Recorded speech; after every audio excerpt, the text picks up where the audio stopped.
Sepanjang hari Rabu kemarin, ada dua kabar politik yang menggelitik perhatian saya. Apalagi kalau bukan soal Partai Nasdem.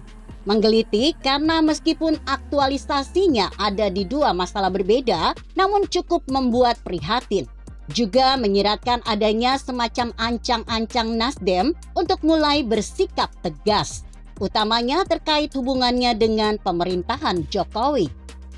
Pertama, apa yang ditayangkan oleh Kompas.com edisi 23 November 2022 tentang aksi Wakil Ketua Komisi 5 Robert Rowe dari fraksi Nasdem yang bisa-bisanya tertawa meledek Kepala BMKG Dwi Korita Karnawati ketika lakukan SOP bencana sembunyi di kolong meja saat ada gempa.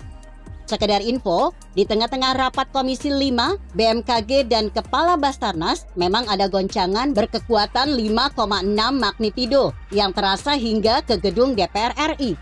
Disengaja atau tidak, dan silakan para pembaca nilai sendiri. Tapi kata Wakil Ketua DPR RI, Sufmi Dasko, ketawanya Robert Rowe hanya spontan. Meski demikian, Dasko minta Robert untuk introspeksi diri. Dasko juga menyerahkan kepada lembaga kehormatan dewan apakah anggota fraksi Nasdem tersebut perlu disanksi atau tidak. Kegiatan spontan dimaklumi memang terkait dengan perilaku tanpa direncanakan. Ya, keluar begitu saja. Terjadi secara tiba-tiba. Begitu menyaksikan ada satu peristiwa tahu-tahu muncul di depan mata tanpa diduga. Tindakan spontan bisa muncul karena kebiasaan yang diulang-ulang. Mirip orang punya penyakit latah, menampilkan reaksi berlebihan ketika dikejutkan oleh sesuatu. Pada konteks di atas, ketawanya Robert Rowe bisa dimaklumi. Tapi melihat ada unsur meledek, ini yang masalah. Sama dengan tindakan spontan. Mungkin Robert terbiasa melihat sesuatu secara remeh. Akhirnya melekat menjadi karakter yang teraktualisasi dalam kehidupan sehari-hari. Akibatnya, ketika jumpa sesuatu yang tak terduga, langsung bereaksi secara negatif karena dianggap tak penting. Semoga saja itu bukan senyatanya. Sebab kalau iya, sungguh prihatin. Selain tak menghargai kompetensi Kepala BMKG melaksanakan SOP, juga kelihatan nirpeduli terhadap bencana Cianjur yang baru saja terjadi. Bukannya kasih apresiasi, ini malah tertawa meledek. Padahal kalau saja Robert kasih dukungan dengan cara ikut masuk kolong meja, bisa jadi sosialisasi tak langsung kepada seluruh rakyat Indonesia, khususnya bagi para korban gempa. Lebih dalam lagi, ketawanya Robert menunjukkan kapasitas dan kompetensi yang dimiliki. Sebagai anggota Komisi 5 yang sedang rapat dengan BMKG, mestinya dia paham soal sembunyi di kolong meja itu. Kalau sebaliknya alias tak paham, maka bisa ditebak kapasitas pengetahuan Robert terkait materi rapat sangat minim. Lah, masa ada anggota DPR RI tidak berilmu?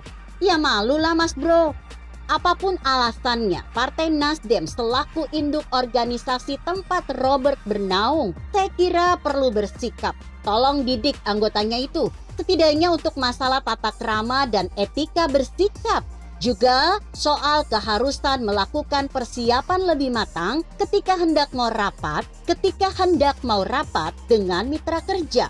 Maksudnya agar anggota fraksinya tidak memalukan. Itu pendapat saya terkait kabar politik pertama.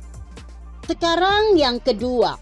Yang ini ada kaitannya dengan revisi Undang-Undang Nomor 2 Tahun 2022 tentang Ibu Kota Negara atau IKN baru. Anda tahu, Partai Nasdem ternyata abstain atau ambil sikap abu-abu terhadap revisi tersebut. Sementara anggota koalisi pemerintah macam PDIP, Gerindra, Golkar, PKB, PAN, dan P3 tegas menyatakan setuju. Padahal kalau masih merasa merupakan bagian dari koalisi, Nasdem mestinya ambil sikap yang sama dengan keenam partai tersebut. Bukannya malah abstain, sebuah sikap yang sama sekali menunjukkan ketidaktegasan. Mending sama dengan Demokrat dan PKS, dua partai yang memang sejak awal menyatakan oposisi. Kedua partai ini jantan menolak revisi. Apa maksud Nasdem ambil sikap mengambak? Bisa jadi ingin balas dendam terhadap perlakuan Presiden Jokowi terhadap ketumnya Surya Paloh belakangan ini. Pasca Nasdem putuskan Anies Baswedan sebagai capres untuk ditarungkan berebut Vox Pop pada Pilpres 2024. Masuk akal juga sih, siapa manusianya yang tak merasa sakit hati diperlakukan kurang bersahabat justru oleh tokoh yang dianggap sangat dekat. Diberitakan beberapa media mau peluk presiden saat jumpa di HUT Partai Golkar, niat Surya Paloh tak dapat respon Jokowi. Jika memang begitu, tentu malu tak ketulungan.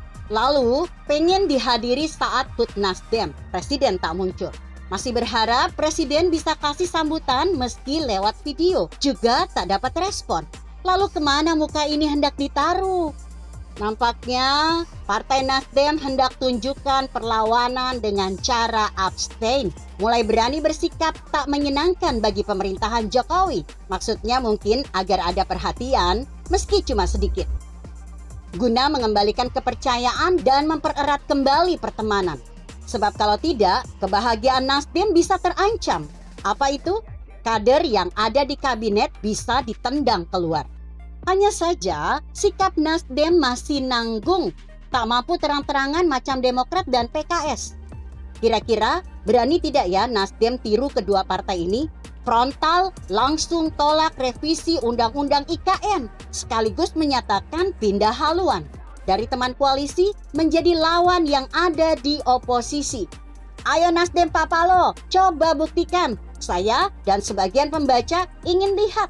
Ataukah sikap abstain demikian cuma test case?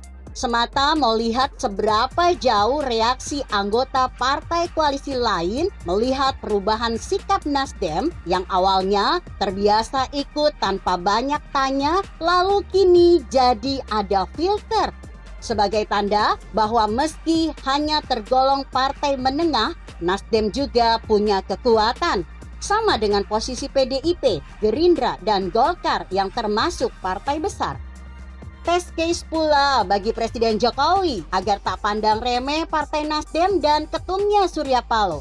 Kalau Jokowi masih berani perlakukan secara negatif demikian rupa, jangan salahkan jika Nasdem pada akhirnya akan berontak keluar dari barisan Jokowi.